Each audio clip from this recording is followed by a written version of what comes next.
Gagawa po ako ngayon ng tawag dito, yung para siyang suman. Ang tawag po nila dito is warag anap. Ayan. Ito po ay coriander at saka parsley. Pinagmix ko na lang po siya. Ganito po siya karami. Yan, dapat po marami. Tapos, ito po yung aking dahon ng ubas. Yung anab po sa Arabic, ubas po kumbaga. Sa atin sa Tagalog, ubas. Ito po yung dahon niya, which is ready na po na nabibili sa supermarket. Pwede ring fresh, kaso matrabaho. Ito po ay kamatis. Ito po yung aking kamatis. Ilalagay ko po siya dito. Kaya haluin ko po. Tapos, ito naman yung aking garlic paste at saka sibuyas. Naka-chop na siya. Ilalagay ko siya dito ngayon. At tapos, lemon. Ito pong lemon na to gagawin ko siyang juice. Mga 6 pieces po na lemon. Yan, gagawin ko siya juice. Ito naman po yung pomegranate. Maglalagay po ako dito ng konti. Mga isang kutsarita nito. Ayan. See? Tapos gagawin ko pong lemon juice ang aking lemon para ihalo ko siya sa olive oil. So ito gagawin ko siyang juice. 5 pirasong lemon, pwede na po siya. Kaso sila kasi dito, mostly gusto nila ng maasim. Kaya ito gagawin ko siyang juice.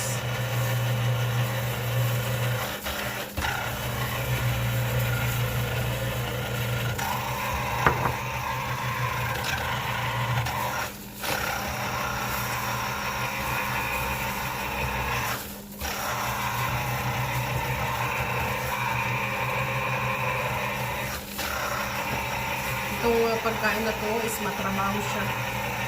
Tapos, pag niluto, dapat mahinang apoy lang. Kaya, para masarap yung pagkakaluto. Matagal talaga siya. Hinihinaan ko ang apoy. Mga halos 3 oras ko rin siyang niluluto sa mahinang apoy lang.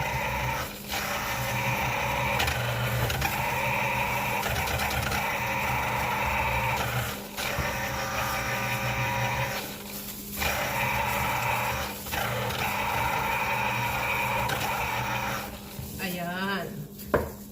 So, ito po siya. Nagawa ko na yung aking juice.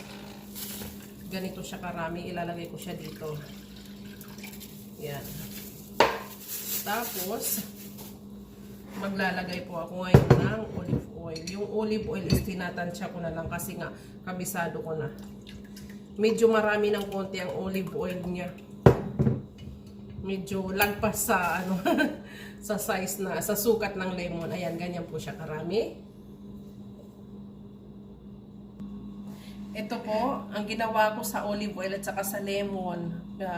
Nilagay ko siya dito sa apoy. Iinitin ko siya hanggat sa mamix ng konti yung olive oil at saka lemon. Hanggat sa malapit na siyang kumulo. Saka ko siya i-off. Ngayon, binilagyan ko siya ng 2 kutsarang asin.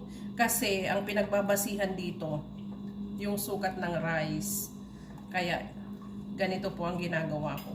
Para hindi siya maging maalat, hindi siya maging matabang. Kaya ganyan ang ginagawa ko. Yung rice ang pinagbabasihan ko sa bawat timpla ko. Yan. Hanggat sa malapit na siyang makumulo, mga sakto lang na uminit. Pwede ko na siyang i-off. So, ito na po. Mainit na po siya. Kaya tatanggalin ko na siya sa apoy ngayon. Ayan. Tamang init lang. See? Ayan. So, ito po yung mga gulay na minix ko kanina. Ngayon, ito naman po ang Egyptian rice. 2 cups po ito na nilagay ko. Hinugasan ko lang siya at pinatulo kasi dapat wala siyang tubig. Imimix ko lang po siya. Tapos, itong sauce na ginawa ko, ilalagay ko siya dito. Ayan. Imimix ko lang po siya. Yan, mix. Hanggang sa ma-absorb ng tama ng rice yung yung sauce na ginawa ko kasi nandiyan po yung lasa. Hindi po ako dito naglalagay ng mga ibang kung ano-ano na mga Arabic spices, wala po. Ganito po ang recipe namin sa warag anab kung tawagin ito sa Arabic. Yan. So, ito na po siya. Ayan, mix na po siya. Hahayaan ko lang siya kahit mga 10 minutes lang. Sa kaldero naman po, ito po ang nilalagyan ko, kaldero.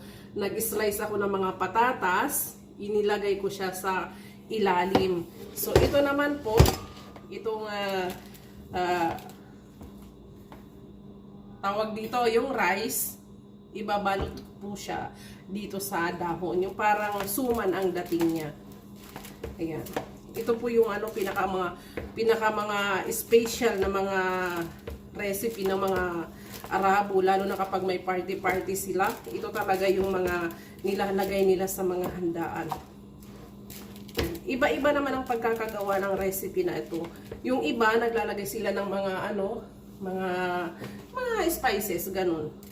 Ako, hindi ako naglalagay. Ganito lang kasimple para natural lang ang lasa niya. So, magbabalot na po ako ngayon. Mga sukilabs, ayan na po yung aking warag anab. Ayan. Ayan. Dapat po medyo creamy siya kasi pag dry, ang pangit ang lasa niya. Kaya ayan po, perfect. Niluto ko lang siya sa mahinang apoy. Kaya ayan, dapat po ganyan talaga siya. See? Ayan, sarap na sarap sila dyan.